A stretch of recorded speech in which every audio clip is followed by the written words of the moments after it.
지금 여러분께서는 광주 가톨릭 평화방송 향기로운 오후 주님과 함께를 듣고 계십니다.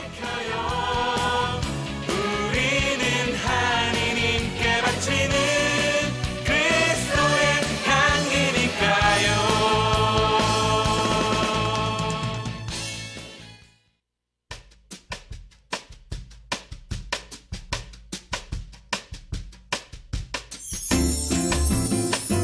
성경, 물음에 대한 물음.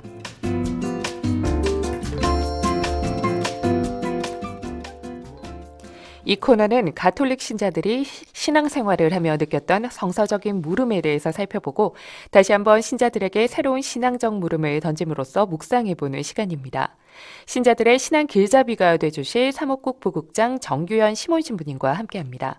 신부님 성탄을 축하드립니다. 네, 안녕하십니까. 반갑습니다. 네, 신부님 한 주간 어떻게 지내셨을까요?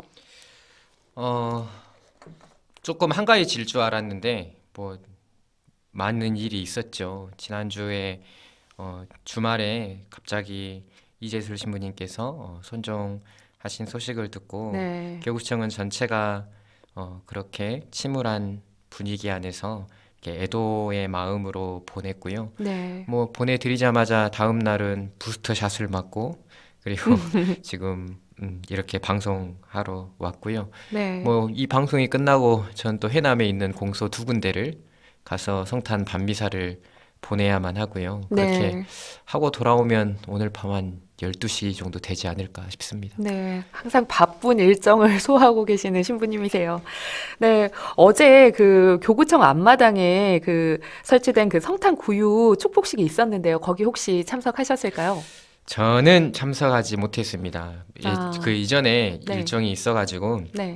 참석을 못했는데 사실 그 구유가 굉장히 예쁘게 잘 돼 있어요. 네. 우리 교구장 대주교님께서 성탄을 크리스마스라는 이름으로 그렇게 보내는 게 아니라 사람들이 좀 더 거룩함을 체험할 수 있었으면 좋겠다라는 바람을 수년 전부터 이야기를 해오셨고 네. 성탄 때 시민들이 볼 수 있도록 하는 커다란 구유가 있었으면 좋겠다라는 말씀을 해오셨었는데 네. 이번에 어떻게 기회가 잘 되어서 서구청의 협조를 받아서 아주 커다란 구유를 예쁘게 잘 장식할 수 있었고요. 그리고 네. 어제 그 구유 축복식을 했고 그리고 구유 축복식을 하면서 서구청에서 여러 가지 행사들을 함께 준비를 해주어서 어제 잘 행사를 했던 것으로 제가 알고 있고 굉장히 되게 예뻐요. 굉장히 그 등들도 화려하게 꾸며져 있고 네.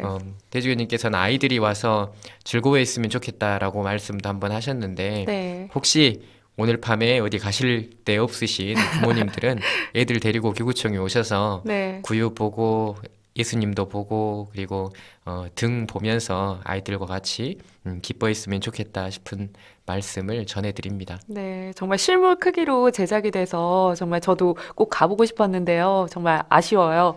그 큰 아기 예수님이 오신 것처럼 우리도 모두 넉넉하고 따뜻한 그런 성탄 됐으면 좋겠습니다. 네, 지난주 방송 이후 한 주 동안 신부님께서 애타게 기다리셨던 가톨릭 신자의 물음이 도착했습니다. 그렇죠, 신부님? 네. 사실 성탄이라 이렇게 성경에 대한 이야기를 해도 되나 싶은, 그러니까 마음을 따뜻하게 만질 수 있는 이야기들을 해드려야 되지 않나 싶은 생각들을 했는데, 네. 본연의 임무가 성경에 대한 해석이라 그에 대한 말씀을 드려야 될 것 같고요. 네. 다행히도 이렇게 또 물음이 들어왔습니다. 감사한 물음이고요. 이런 물음들을 항상 기다립니다. 성경을 보시면서 정말 이 대목은 도저히 이해가 안 되는데 왜 이 대목이 있는지, 그리고 이 안에 있는 말씀들은 어떤 의미 때문에 이렇게 상식적이지 않고 과학적이지 않은 이야기들이 전달되고 있는지, 그런 질문들을 해오시면 저도 역시 같이 공부해 나가면서 여러분들과 함께 이렇게 성경에 대해서 조금 더 깊이 있게 묵상해 볼 수 있으면 좋겠다라는 생각을 하고요. 감사한 물음에 정말 감사합니다. 네. 그 성탄을 앞둔 오늘 정말 어울리는 그 빛과 함께라는 아이디를 사용하시는 애청자분께서 두 가지 질문을 남겨주셨는데요. 네, 첫 번째 질문은 야곱의 씨름이 의미하는 것과 이스라엘 이름 부여의 의미에 대해서 알려주세요라고 보내주셨고요. 또 두 번째 질문은 세례자 요한부터 세례가 시작된 건가요? 아니면 그 이전부터 있었나요? 이렇게 보내주셨어요. 네, 신부님 빛과 함께님이 남겨주신 그 물음에 답을 좀 해주시겠어요? 네, 야곱의 씨름에 관련된 물음은 이전에도 한번 제가 받은 적이 있어요. 네.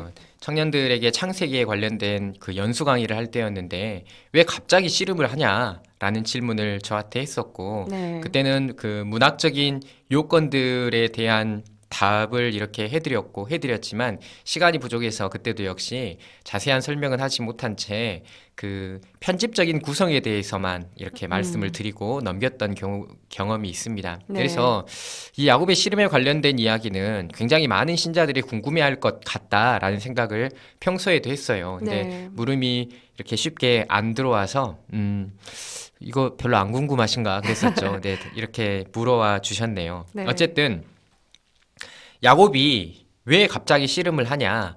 이 야곱의 씨름의 대목에 대해서 신자들이 정말 궁금해할 것 같다라는 부분을 제가 세 대목으로 나누었습니다. 네. 세 대목으로 나눈 것은 첫 번째로 이 대목이 가지고 있는 기능에 대한 것이에요. 그러니까 야곱이 그 가나안 땅으로 다시 돌아가면서 하느님을 만난 그 자리에서 급작스럽게 씨름을 했었던 것, 이게 편집적인 궁금증으로서 하느님을 이 자리에서 만나고 왜 씨름을 했고 이 설화가 가지고 있는 기능이 도대체 무엇인가라는 것이 첫 번째로 가질 수 있는 궁금증일 것이다 라고 생각을 하고요. 네. 두 번째는 설화 내부적으로 가질 수 있는 조금 의아한 대목일 텐데 네. 씨름을 하고 있는 가운데 하느님이 야곱을 이길 수 없다는 것을 아시고 엉덩이를 걷어찼다라고 되어 있어요. 네. 하느님이 야곱을 이길 수 없다는 것을 아시고 이렇게 나와 있으니 정말로 깜짝 놀랄 수밖에 없는 대목이지요. 그렇죠. 하느님이 이길 수 없다는 것을 아시고 라는 이 대목. 그러니까 이 대목이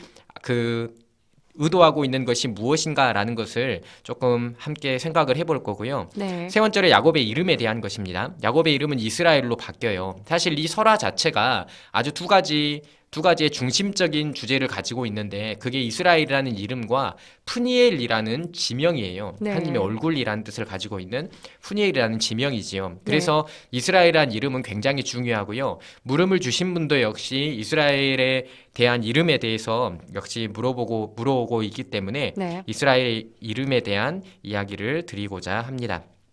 설화의 전체적인 내용이나 언어들 그리고 문체적인 특성과 근동의 문화와의 관련성들 전체 신학 안에서의 그 역할과 기능 이런 것들을 다 같이 살펴보면 재밌겠지만 시간이 네. 부족하기에 이 세 가지 그 질문을 가지고 일단 첫 번째 물음에 대한 답을 드리고자 합니다.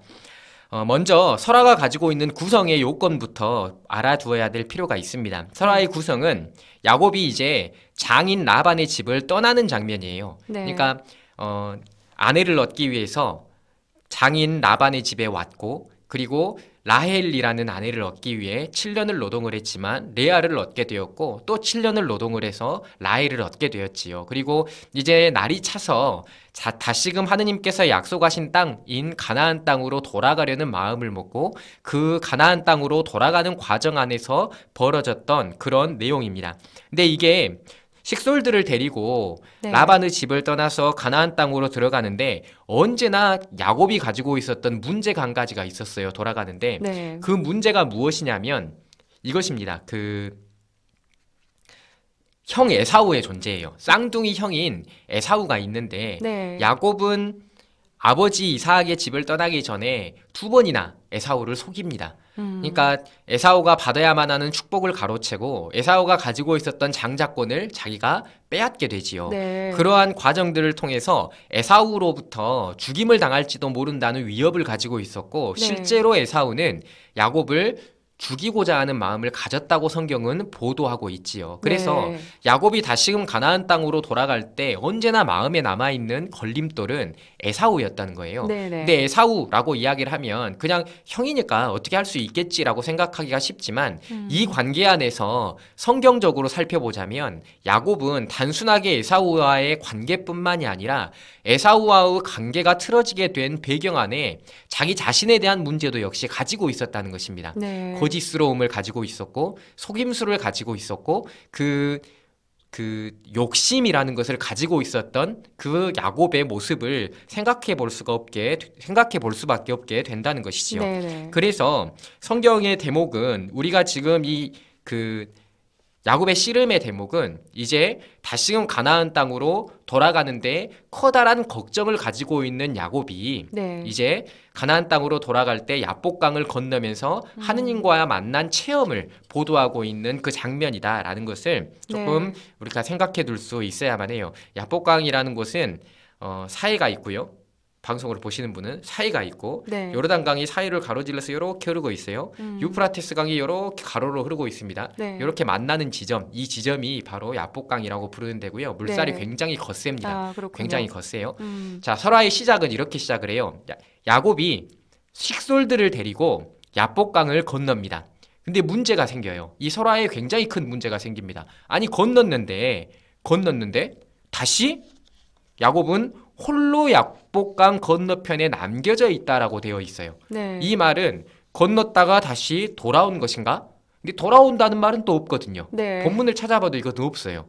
건넜다가 돌아온 것인가? 아니면 식솔들만 보낸 것인가? 그런데 분명히 그 이전 문장에서 식솔들과 함께 야복강을 건넌 것처럼 표현이 되어진다는 것이에요. 네. 이게 설화의 처음의 구성부터 문제가 되어져요. 이것은 이 전승 설화가 이 자리에 편입되어져 들어왔다라는 것을 뜻하는 이야기고요. 네. 편입되어져 들어왔다라는 것은 이 대목이 가지고 있는 이 설화 내적인 안에서의 기능이 반드시 존재한다라는 것을 뜻해요. 네. 편집자는 의도적으로 어떤 것을 말하기 위해서 야곱의 씨름의 장면을 이 대목에다가 집어넣었다는 것입니다. 과연 그렇다면 편집자는 무엇 때문에 이 대목에다가 이 야곱의 씨름의 설화를 집어넣었다라고 말할 수 있을까요? 혹시 나시는 게 있나요? 다양한 관점에서 찾아볼 수 있지 않을까 싶은데요. 굳이 하나를 꼽자면은 민족의 아버지라는 것이 가장 알맞은 이유이지 않을까 싶은데요. 맞나요, 신부님?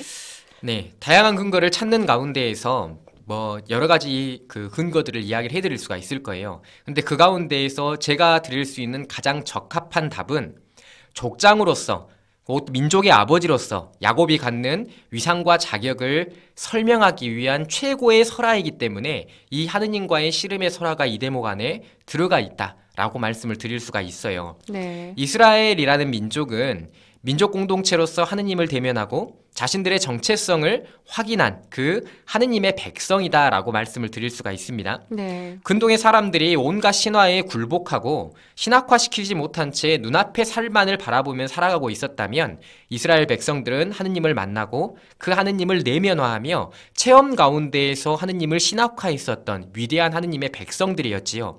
그들이 하느님의 백성으로 자리하는 그 뿌리에 성조들이 있었다라고 한다면 야곱의 역할은 굉장히 거대했다라고 말씀드릴 수가 있습니다. 네. 그 야곱이 족장, 곧 성조로서 갖는 위상과 자격을 설명하는 설화가 이 하느님과의 씨름에서 설명하고자 하는 의도하는 그런 내용이라는 것이지요. 네. 그러기에 이 설화는 이 자리에 배치되어 있다라고 말씀을 드릴 수가 있고요. 네. 야곱이 하느님의 약속받은 그 가나안 땅으로 다시금 돌아가는 자리에 하느님과 함께하는 거룩한 시간을 만드는 그 자리에 배치되어서 야곱이 가지고 있는 위상을 설명하고자 하는 것이고요. 문학적인 균열이 조금 보여진다라고 할지라도 야곱은 여기에서 하느님을 다시 대면하고 하느님께서 민족들과 함께 싸운다라는 것을 확인하게 됩니다. 그렇게 이 자리에 있는 이 설화가 매우 중요한 역할을 하고 있다라고 말씀을 드릴 수가 있다는 것이지요. 네네. 가나안 땅을 벗어나서 하란으로 아내를 찾은 여정을 떠날 때 야곱은 이미 베텔에서 하느님을 한번 만났습니다. 네. 그때 하느님께서 당신과 자기와 함께 있겠다라는 확신을 얻었지요. 네. 그런데 하란에서의 부인을 얻고 자식들을 얻는 그 삶의 과정 가운데에서 하느님과 함께한 삶의 역사가 뚜렷하게 드러나지 않았어요. 네. 그래 다시금 가나안 땅으로 돌아가는 과정 가운데에서 다시 한번 야곱은 하느님과 함께하는 자기 자신을 보게 된다는 것입니다. 네. 그리고 하느님께서 언제나 자기와 함께 싸워간다라는 것을 깨닫게 된다는 것이지요. 네. 이제 에사우의 위협 안에서 그 위협이라는 위험을 가지고 있었던 야곱에게 하느님이 너와 함께 싸워주신다. 그리고 하느님이 너와 함께 싸워 이겨주신다라는 확신을 이 씨름에 관련된 설화 안에서 얻게 된다는 것이지요. 그래서 이 설화의 맥락 안에서 전체적인 의미를 보기 위해서는 야곱이 가지고 있는 심정, 다시금 가나안 땅으로 돌아갈 때 죽을지도 모른다는 그 위협, 그리고 야곱이 이제 하느님과 함께 있다라는 족장으로서의 위상, 이것을 함께 생각해야만 이 설화가 가지고 있는 기능에 대해서 알아낼 수 있게 된다라는 말씀을 드릴 수가 있습니다. 네. 그러면 이제 두 번째로 우리가 생각을 해보면 네. 씨름을 했었던 존재가 야곱을 이길 수 없다는 것을 알고 엉덩이를 걷어찼다라고 나와 있어요. 네. 이게 사실 깜짝 놀랄 만한 일이죠. 하느님이라고 생각되는 분이 어떻게 씨름을 못 이겨? 고작 그 씨름? 사람하고 씨름? 야곱이 얼마나 힘이 셌까니? 막 이런 생각이 들 수가 있죠. 네네. 그런데 이게 우리가 생각해 두어야만 하는 것은 굉장히 문학적인 표현이라는 것이에요. 사실은 그래요. 하느님께서 누가 이렇게 씨름을 하고 있어요. 속으로 내가 진짜 못 이기겠다라고 생각을 해요. 그걸 누가 알아요? 자기밖에 몰라요. 그렇죠. 그런데 화자는 그가 이길 수 없기 때문에 라고 쓰고 있어요. 그러면 이것은 화자가 표현하는 방식이라는 거예요. 그렇죠. 그 하느님이 말하고자 하는 것이 아니라 화자가 표현하는 방식이라는 것입니다. 그렇기에 이게 굉장히 문학적인 표현이고 여기 안에서 우리가 봐야 되는 것은 무엇이냐면요.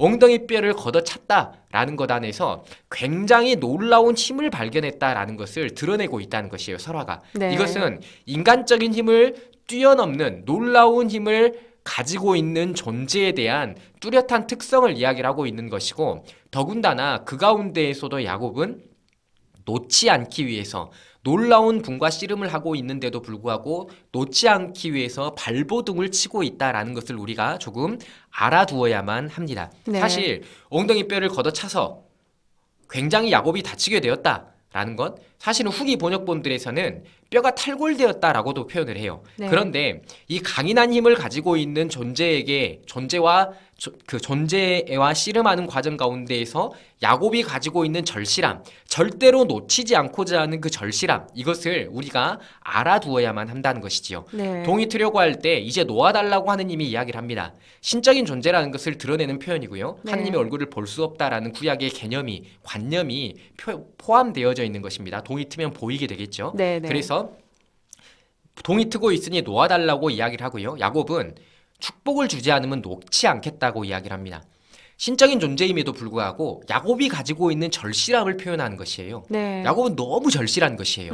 내가 지금 여기로 돌아가고 있는 과정 가운데에서 당신의 도우심이, 당신께서 함께해 주심이 그렇게 절실하게 야곱은 필요했던 것입니다. 네. 그 절실함이 이제 설화 안에 등장을 하게 되는 것이고요. 야곱은 신적인 존재를 만나고 자기가 지금 가지고 있는 어려움에 대한 절실함을 가지고 있다라는 것을 표현하는 게 이 씨름의 과정 가운데에서 설명되는 문학의 그런 요건들이다라고 생각하실 수 있고요. 네. 세 번째로 말씀드리고 싶은 것은 이 이스라엘이라는 이름입니다. 보통 우리가 이스라엘이라고 이야기를 하면 하느님을 이겼다라고 이해를 해요. 네. 많이 그렇게 가르치고 있고요. 이름이 나올 때, 성경 안에서 이름이 나올 때 언어적으로는 꼭 그렇지는 않더라도 성경의 이름을 설명하는 그런 말들이 성경 안에 언제나 존재해요.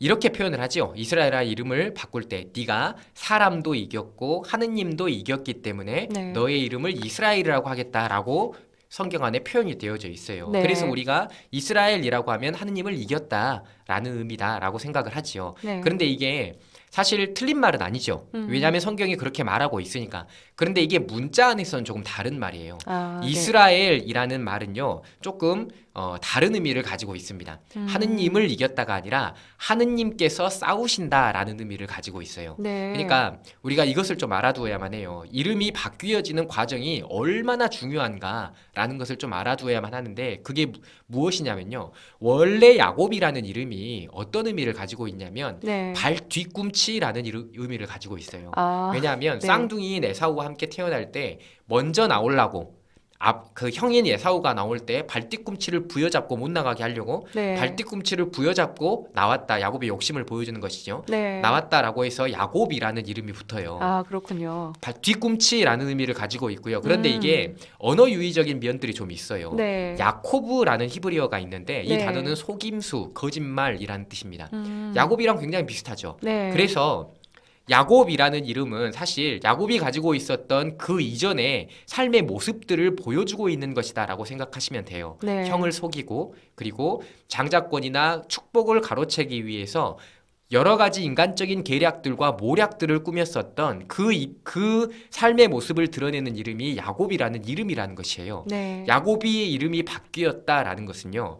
그동안 그가 가지고 있었던 하느님께 어울리지 않았었던 그 삶의 표양들이 완전하게 바뀌어진다라는 것을 의미하는 것입니다. 네. 그래서 이스라엘이라는 이름을 가졌다라는 것은 그만큼 굉장한 의미를 가지고 있다는 것이에요. 네. 이스라엘이라는 이름은 사실 문자적으로 보면 굉장히 다양한 그 번역들을 할 수가 있어요. 네네. 뭐 여러 가지 학자들이 어원 분석들을 하고 다양한 의미들을 내어놓는데 사라라는 단어로 이스라엘의 어원을 해석을 하게 되면 네. 하느님께서 싸우신다. 방금 말씀드린 그런 뜻이에요. 싸우다라는 단어거든요. 하느님께서 싸우신다라는 단어인데 똑같은 사라가 포함이 되는데 네. 그 사라르라고 표현되어진 히브리어가 원형이다라고 이야기를 했을 때는 하느님께서 다스리신다라는 의미가 돼요. 네. 엘이라는 단어로 엘이라는 전미사가 붙어 있어서 하느님께서 다스리신다라는 의미가 된다는 것이에요. 네. 그래서 이스라엘이라는 이름이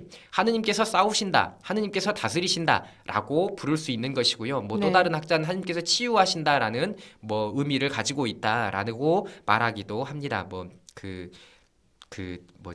고대 다른 나라의 어원들을 따와서 그렇게 해석을 하기도 하는데 어찌됐든 네. 우리 세번역 성경은 하느님께서 돌보신다 혹은 하느님께서 싸우신다라는 의미를 가지고 있다고 각주에 써져 있어요. 네. 그러니까 결국에는 이 이스라엘이라는 이름이 우리는 하느님을 이겼다라고 이해하고 있고 외우고 있지만 문자적인 의미 안에서는 하느님께서 싸우신다, 하느님께서 돌보신다, 다스리신다라는 의미를 가지고 있다는 것이에요. 네, 이 말은 그렇군요. 야곱이 가지고 있는 어려움, 이스라엘 민족들이 가지고 있는 힘겨움, 그 삶의 과정 가운데에서 하느님께서 언제나 그들과 함께 싸워주신다라는 것을 의미하고 있다는 것입니다. 네. 굉장히 놀라운 표현 방식이지요. 네, 그러네요. 하느님과 그 이스라엘 백성이 언제나 함께 있다. 그리고 이스라엘과 함께 싸워주신다. 라고 말씀드릴 수가 있는 것이죠. 그래서 딜만이라는 학자는 이스라엘로의 계명은 명예로운 표창이 아니라 고귀한 선물이며 축복이라고 해석을 합니다.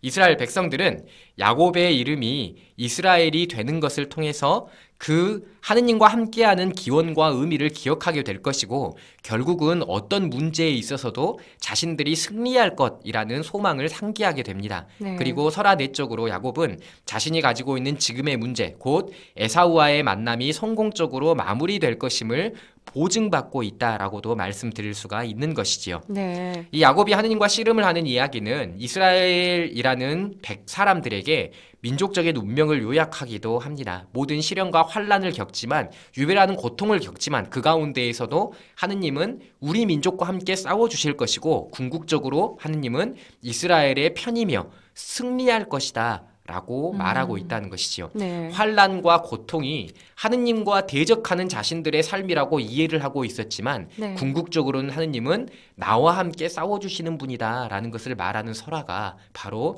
이것이라는 것이지요. 네. 절뚝이는 야곱의 엉덩이뼈 그리고 힘줄을 먹지 않은 관습에 대해서 이 설화의 마지막에 등장을 하는데요. 뭐 간단하게 말씀을 드리자면 구약의 어느 대목에서도 엉덩이뼈에 힘줄을 먹지 않는다는 관습은 나오지 않아요. 아, 그래요? 율법 안에 전혀 나오지 않습니다. 네. 후대 유다인의 율법에서도 크게 중요하지 않아요.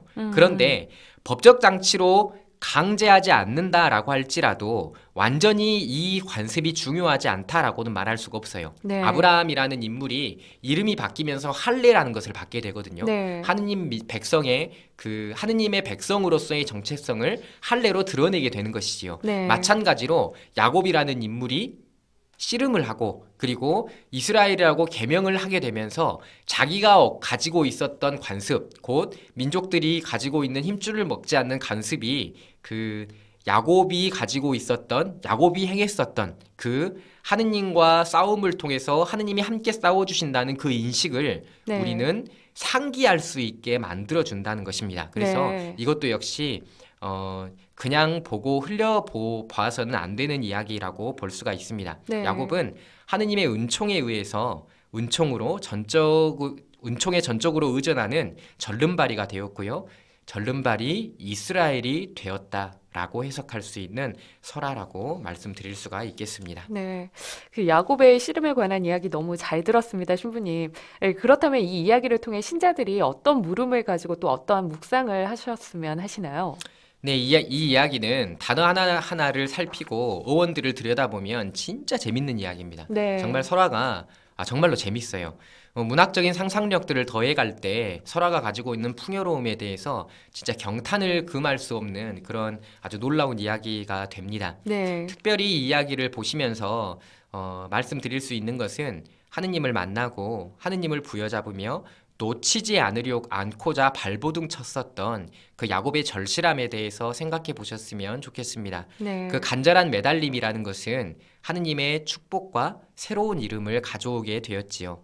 지금의 어려움을 살아가고 있는 우리들에게 하느님을 놓지 않으려고 하는 처절한 열망이 있었으면 좋겠다라는 생각을 하고요. 네. 어떤 상황에서도 어떤 현실에서도 하느님을 놓지 않고자 하는 몸부림과 처절한 열망이 우리에게 하느님의 축복을 가져올 것이다 라는 말씀도 역시 드리고 싶습니다. 세례에 대한 질문도 간단하게나마 답을 드리고 싶은데 시간 네. 관계상 다음에 답을 드릴 수도 있도록 하겠습니다. 네.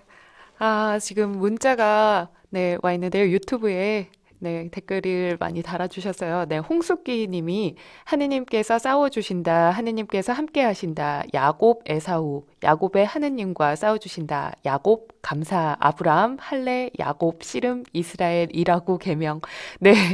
감사해요. 라고 보내주셨는데, 또 홍숙기 님이, 반갑습니다. 시몬 신부님 하고 인사 또 남겨주셨어요. 또 박에디나 님이 평화를 빕니다. 라고 또 인사 남겨주셨네요. 네, 오늘도 또 출석을 해주셨어요. 영숙 모니카 님이요. 아기 예수님 어서 오셔서 아픈 이들을 따뜻하게 안아주소서 평화를 빕니다 하고 말씀해 주셨고요. 또 메리 크리스마스 주님의 은총이 온누리에 가득하기를 기도합니다. 평화를 빕니다 라고 인사 남겨주셨어요. 또 5014님이 문자로 잘 들을게요 라고 남겨주셨고요. 감사하고 이렇게 남겨주셨습니다. 오늘도 좋은 말씀 잘 들었습니다. 사목국 부국장 정규현 신부님과는 여기서 인사 나누도록 하겠습니다. 다음 주에 또 뵙겠습니다. 감사합니다, 신부님. 감사합니다.